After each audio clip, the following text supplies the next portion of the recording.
बाहेरची कितीही माणसं असली ना तरी आपल्या हक्काचं रक्ताचं नातं जे असतं ते त्याची माया वेगळीच असते हो। त्यातली उणीव त्यातली माया आम्ही मित्र नाही भरून काढू शकत। खरंच खरंच तुला असं वाटतं? तिसरी व्यक्ती म्हणून हो, पण जर मी त्याच्या जागी असते तर मीही त्याच्या वडिलांना माफ नसते करू शकले। आणि काय? आणि काय? आणि त्याचा एकटेपणा जाण्यासाठी त्याचे वडील त्याला एकदा भेटावे असं मला वाटतं।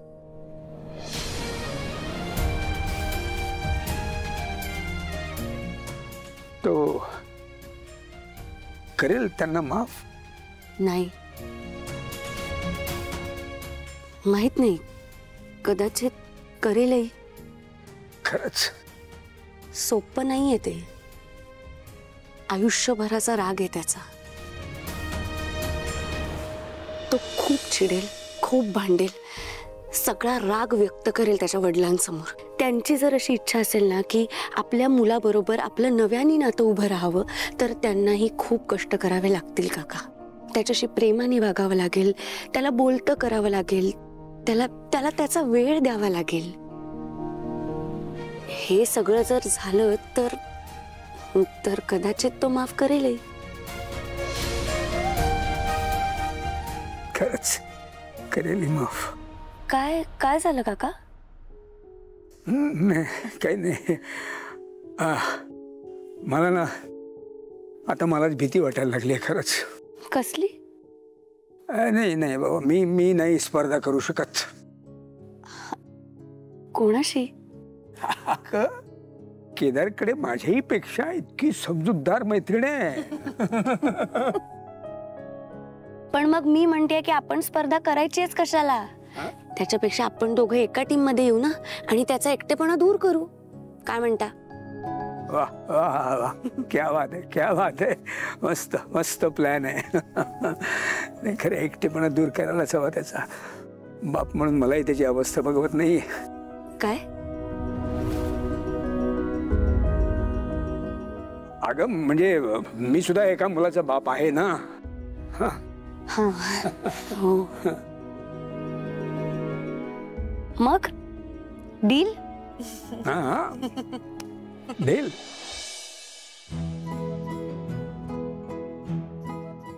चिडका कांदा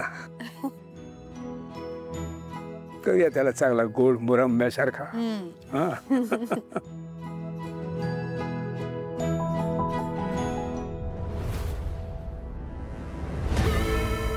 ये अरे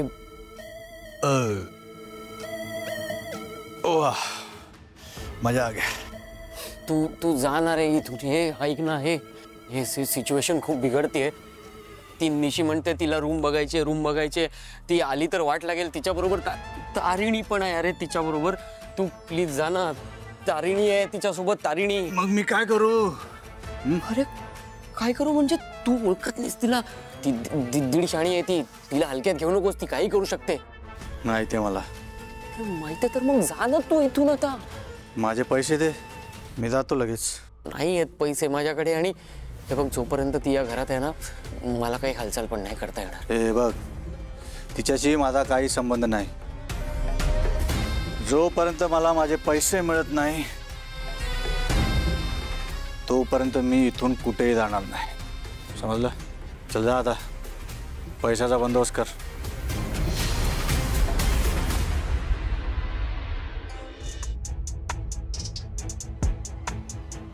साखरपुडा झाला, जो तू मोड्याला निघाली होतीस तो झाला। थोड्या दिवसांनी लग्न होणार, निशी माझ्या घरी येणार, आणि एकदा कधी घरी आली की मी बाहेर। माझ्या विरुद्ध एकही पुरावा तू गोळा करू शकणार नाहीयेस। गेम्स खेळायचे तुला, मजा येते त्यात, मला तर येते, पण मग हारण्याची तयारी ठेव, कळलं का? कारण तुझ्यासारखे खूप आले आणि खूप गेले।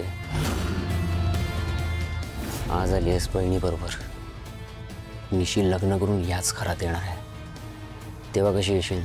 तिची बॉडीगार्ड बनून? गेल्या काही वर्षात रादर काही दशकांमध्ये आपल्या शहरामध्ये जे काही गुन्हे घडतायत ना, त्यामागे आपल्या शहरातली एक खूप मोठी व्यक्ती आहे असा मला संशय आहे. मुलींना सोडवलंय आपण आज, पण तो गुलाब आजही आपल्या हातातून निसटलाय. तो निदान कसा दिसतो एवढं तरी आपल्याला कळायला हवं होतं. युवराज, तू मला कितीही त्रास दिलास, मला सगळ्यांसमोर खोटं ठरवलंस, तुझी इमेज कितीही क्लीन ठेवलीस ना, तरीही मला माहिती आहे तू कधीच सुधारू शकत नाहीस. तू तसाच आहेस जसा कॉलेजमध्ये होतास आणि तसाच राहणार आहेस. हे सुधारल्याचं नाटक वगैरे करून तू तुझ्या घरच्यांना फसवलेस, पण तू मला फसवू शकत नाहीस. माझा बदला घ्यायला तू निशीच्या आयुष्याशी खेळण्याचा प्रयत्न करतोयस, पण मी तसं होऊ देणार नाही. उद्या एक चान्स मिळू दे फक्त तुझ्या रूममध्ये जाण्याचा. काही ना काहीतरी पुरावा तू मागे सोडला असशीलच. आता जेवढं गुलाबला शोधणं महत्त्वाचं आहे तेवढंच युवराज, तुझं खरं रूप सुद्धा सगळ्यांना दाखवणं महत्त्वाचं आहे.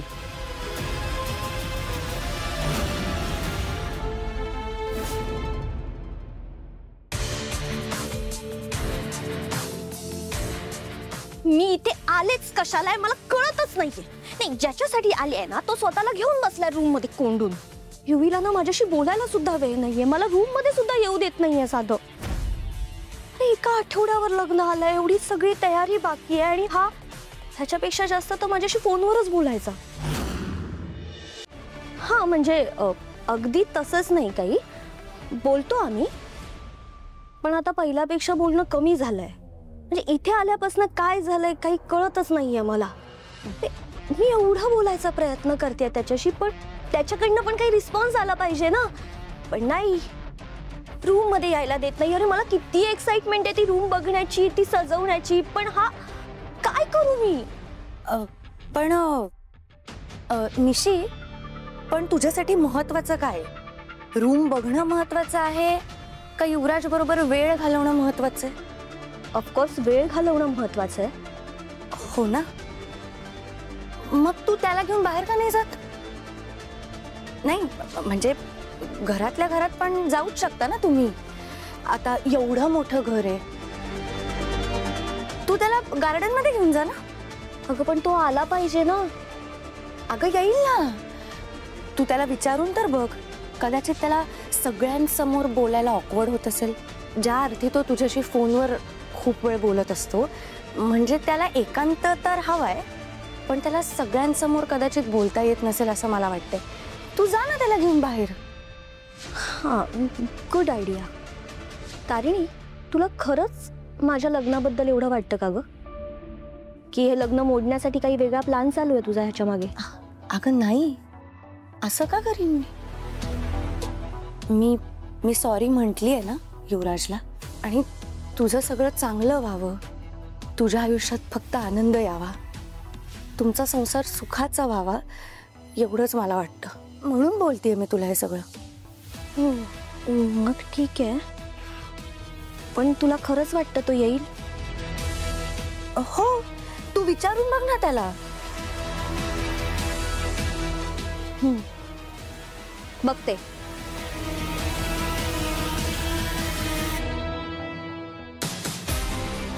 मी जे करतील ना ते तुझ्या भल्यासाठीच करतेय निशी. या युवराजच्या जाळ्यात मी तुला कधीच अडकू देणार नाही. नंतर एक पोरगी आली एकदम धीट, आणि ती व्यक्ती म्हणजे अहिल्या वेसकर.